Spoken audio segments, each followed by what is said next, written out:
Hi guys, it's Phoebe. Welcome back to my channel. Today I'm going to be going over, I think this is all the books I read in January. Some of them might be from December. I don't think any of them lapsed into February.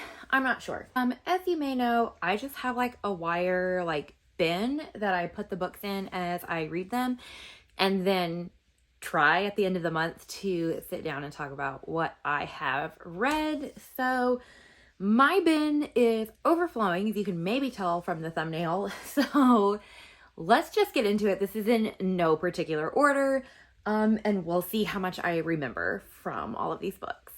So let's start off with Rebel Rose by Emma Terriot. I have no idea.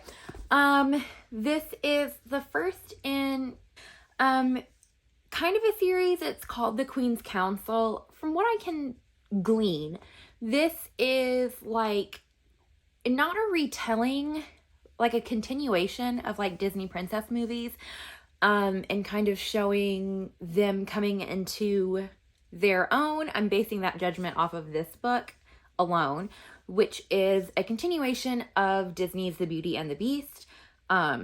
As you can maybe tell by the cover, I did not figure that out until I opened it and read the dedication, which is for all those who dream of adventure in the great wide somewhere. And then it hit me. And the other book that's out in this series, I believe, is Feather and Flame, not by the same author.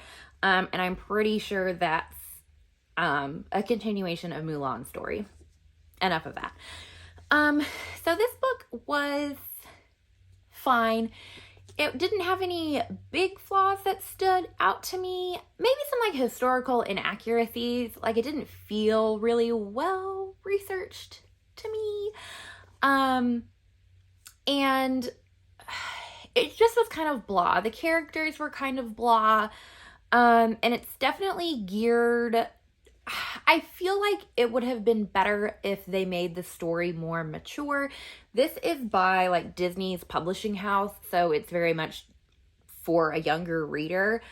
So this it's going over, Belle and Leo, I think is the Beast's name. It's going over like their relationship and different strains that it has. As well as how the French Revolution ends up affecting them and their kingdom. And it's just a storyline that I think could have truly benefited from being able to be more mature and more graphic about some things. Just because we weren't really able to get really deep into their relationship because we weren't able to really talk, because of it's meant for younger readers, we weren't able to talk about like, I don't know, it just didn't feel like it was written for people who have been in serious relationships and have like actually faced issues together. It was very like surface level. We didn't get to see like romantically really how the two of them functioned as a couple. And then especially for the French Revolution things, there was like, before something got graphic, like Belle would get like knocked out or something, so she couldn't like really see things happening. And I don't know, I just really think the story needed a little bit more oomph, and being a little bit more mature would have helped it get there.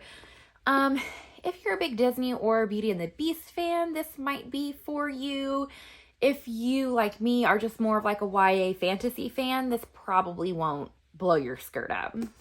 I read Holly Black's new book, Book of Night. This is her first book in, I think they're saying it's her first adult book. I think this is a common complaint looking at other reviews on Goodreads. This definitely did not feel very adult. There were some sex scenes with the main characters, but they easily could have been in a YA book. They were really kind of like heavy makeout session that like faded to black. Maybe there was some more cursing than there would normally be in like a younger book. But it truly did not feel like it was geared for an adult. And also I'm gonna have a hard time kind of summarizing this book. Her world building was really lacking for me. It's set in pretty much modern day, present where we are, but there's some kind of shadow magic thing that has been emerging over the past century or so. And that's kind of where her world building was lacking to me. The magic of like shadows and things, I felt never really got explained well enough.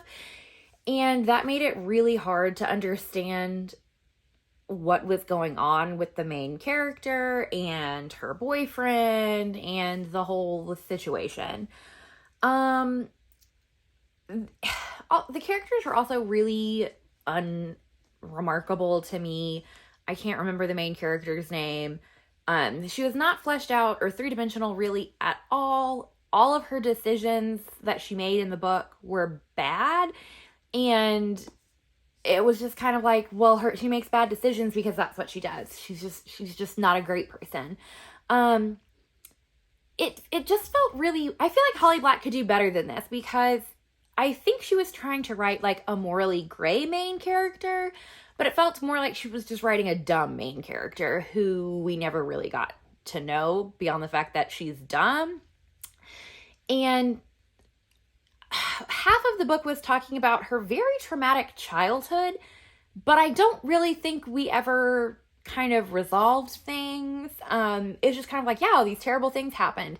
I don't know. There were things that needed to be explored more deeply, and I think that would have helped the characters feel more real and to help you feel more sympathetic for them.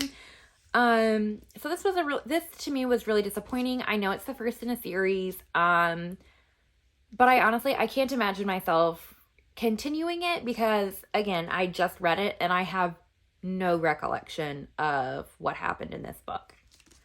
I also read Chain of Gold by Cassandra Clare. This is this trilogy of Shadowhunters books is set in Victorian England again, or not Victorian, just like old,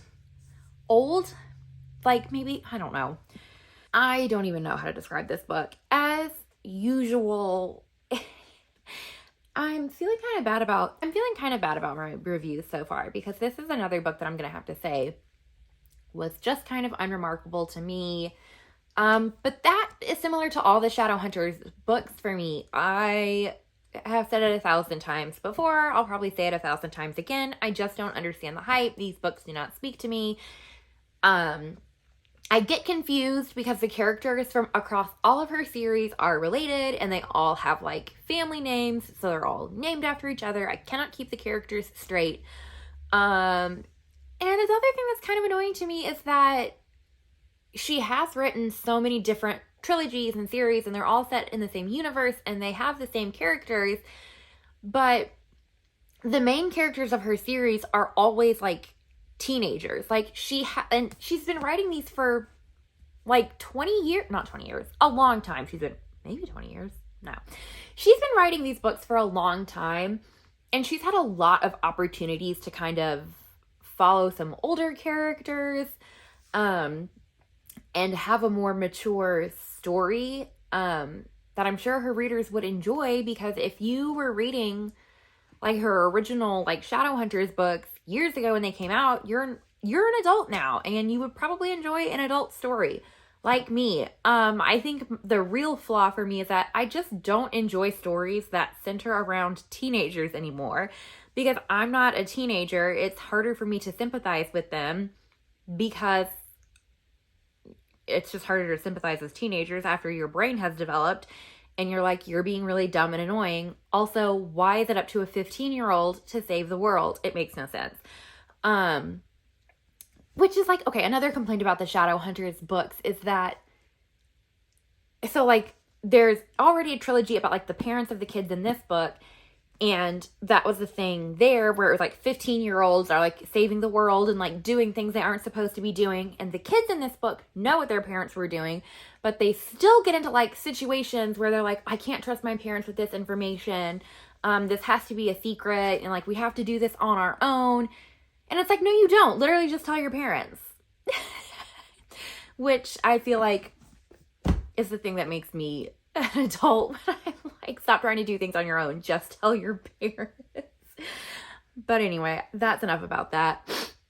I won't even begin to try to summarize what happened in that book because, again, it did not resonate with me, and neither did the characters, and I just can't remember it.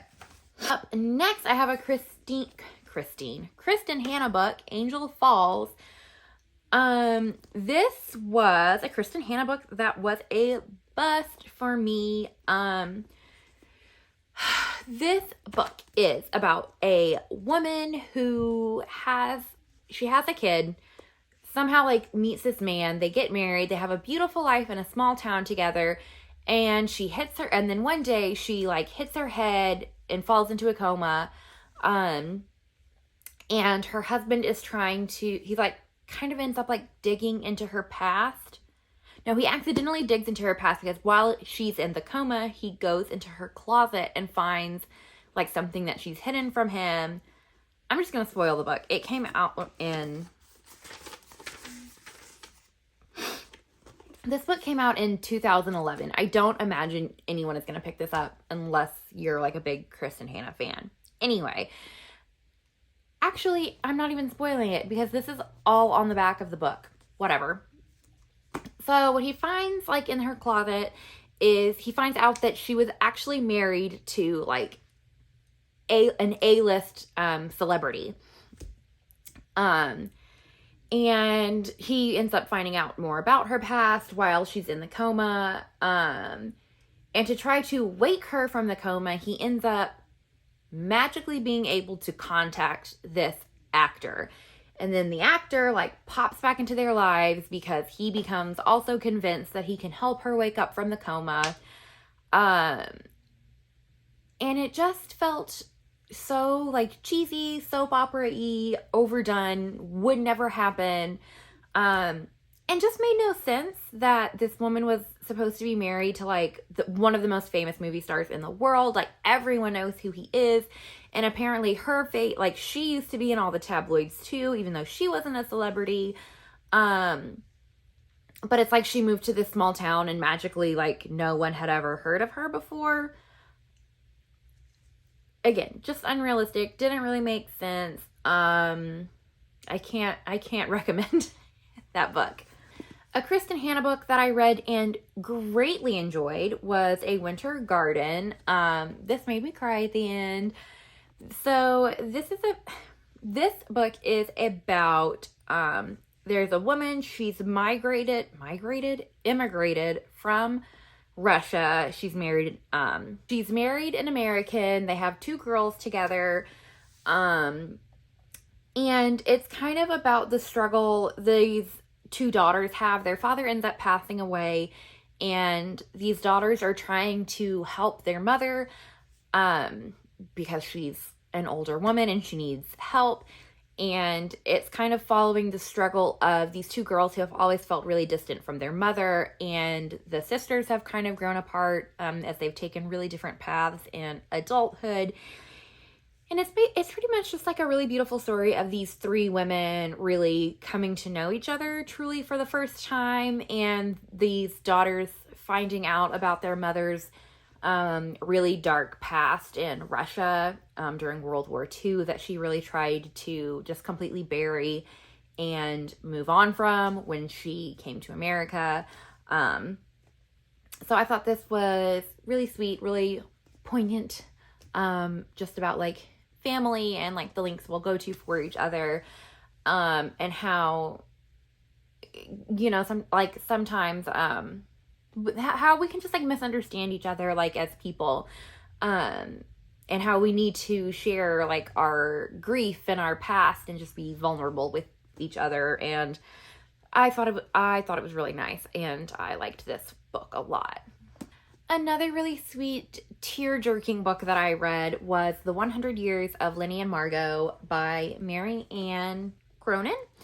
This is about a young teenage girl and an elderly woman who, sorry, I just heard a noise, who end up meeting in a painting class in the hospital that they're both patients at. And both of them have terminal conditions, but but they figure out that their combined ages are 100 years.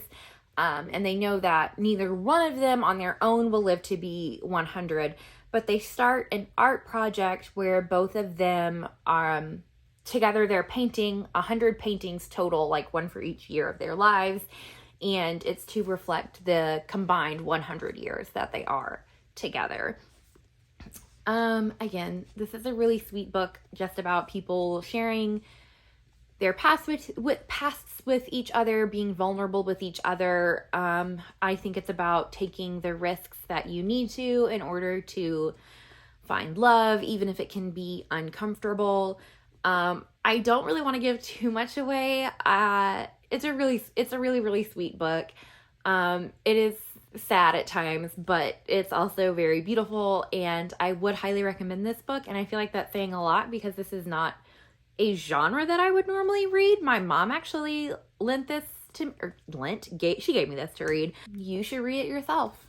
Next up is The Maidens by Alex Michaelides.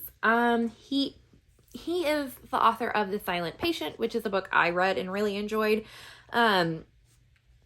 I feel like that was kind of a controversial book. Like, you either really loved it or you hated it. I really loved it. This book I did not love at all. It makes literally no sense. It kind of had the similar vibes to It Girl by Ruth Ware, but like bad. It follows the main character is a woman, Mariana, who is a group psychologist, and she ends up going to visit her niece at college because her niece is having women around her are being murdered, and so she's going to investigate what is going on with that. And she is really suspicious of a particular professor. And this book is called The Maidens because he has a small group of female students that he kind of is specially taking under his wing, which she thinks is really shady, and anyone else would think is really shady. But in this book, she's crazy for thinking it's weird that a older male professor is hanging out with like 7 vulnerable college-age girls.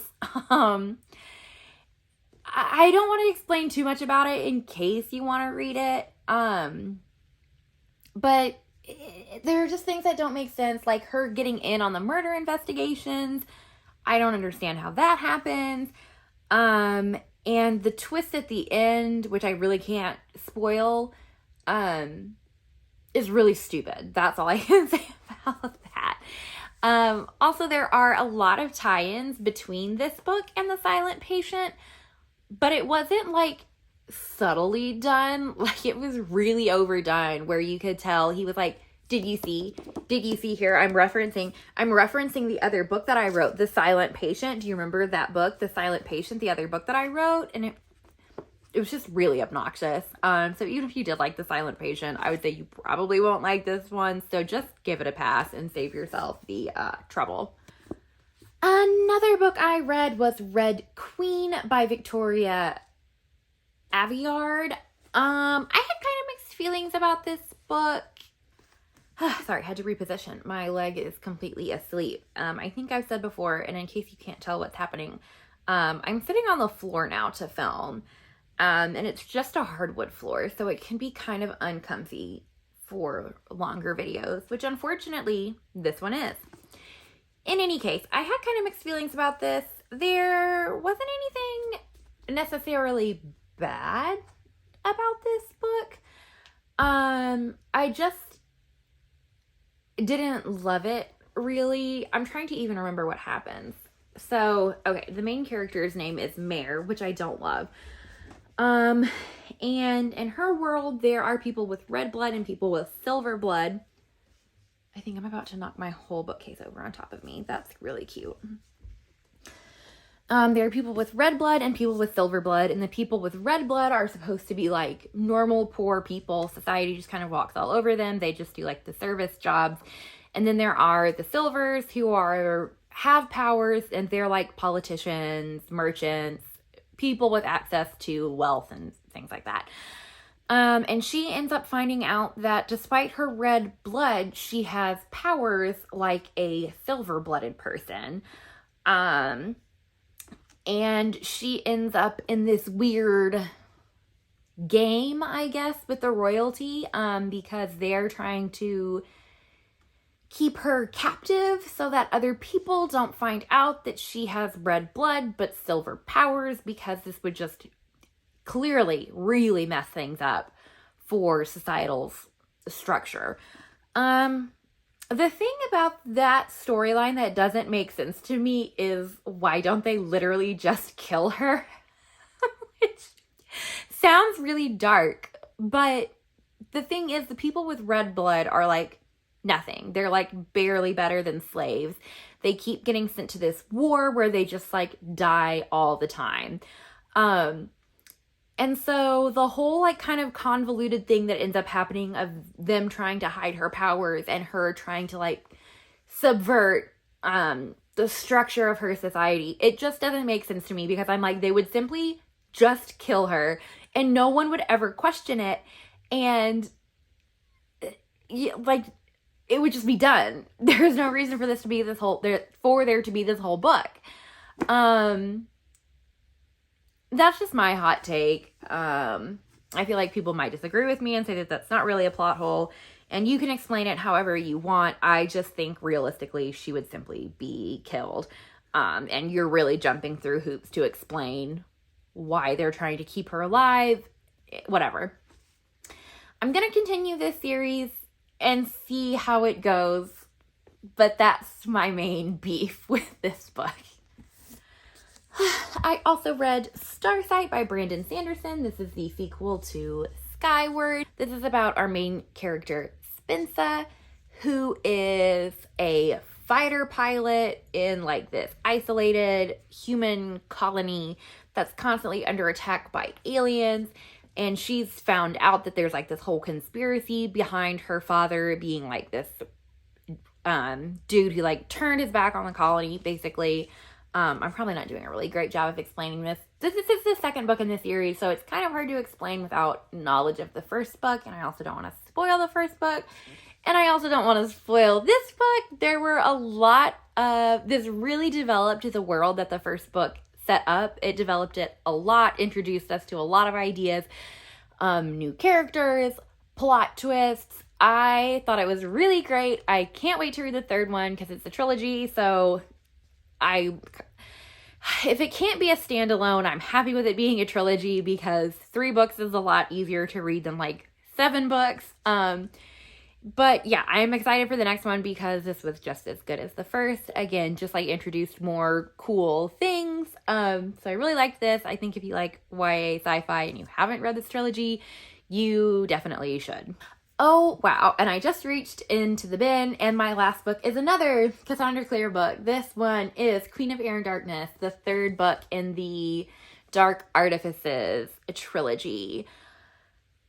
Okay, so this is the book that I read least recently, since it's at the bottom of the pile. And I've read most of the Shadowhunters books at this point, and at the end of all of them, I could sit down with you immediately after closing it for the last time and I would not have any idea what happened. And this one is so thick. The only thing that I remember from this book, or the only thing I think I remember from this book, is that it's the last book like in this trilogy, and it's so thick and it still ends on a cliffhanger. So there's like another trilogy. I could be wrong because I don't pay attention really. I don't know why I keep buying these books. At this point, I'm just like, I've read all of them. I might as well just keep going. But it's like, it's the end of a trilogy, but you have to read the next trilogy to figure out how this situation ends. The only thing I can tell you with confidence is that something is going on between the Shadowhunters and the Fae. And that's pretty much all I remember. So I imagine I'll probably end up reading the next book, whatever, like, concludes that. But I will, again, have no idea what is happening the whole time. the thing is, you may have noticed all of mine have like the really pretty black and white spines. So they look really nice when they're all lined up because they like all line up to make a picture that's really cool. But whenever I finish them, I'm just going to give them away to somebody who better be really excited to just receive all of these beautiful books to line up. Because at some point I will be moving again and I don't want to move all those books because I know I don't like them. That being said, that is almost all of the books that I read in the month of January. There is probably some overlap with December, I think. But that's fine. There are also some books that I read in the past month that are not in this stack. I read them on Kindle, so I don't have like a physical copy to hold up. And all of the ones that I read on Kindle will be in a different video for a different reason that you will see soon. Thanks so much for watching. I'll see you next time. Bye!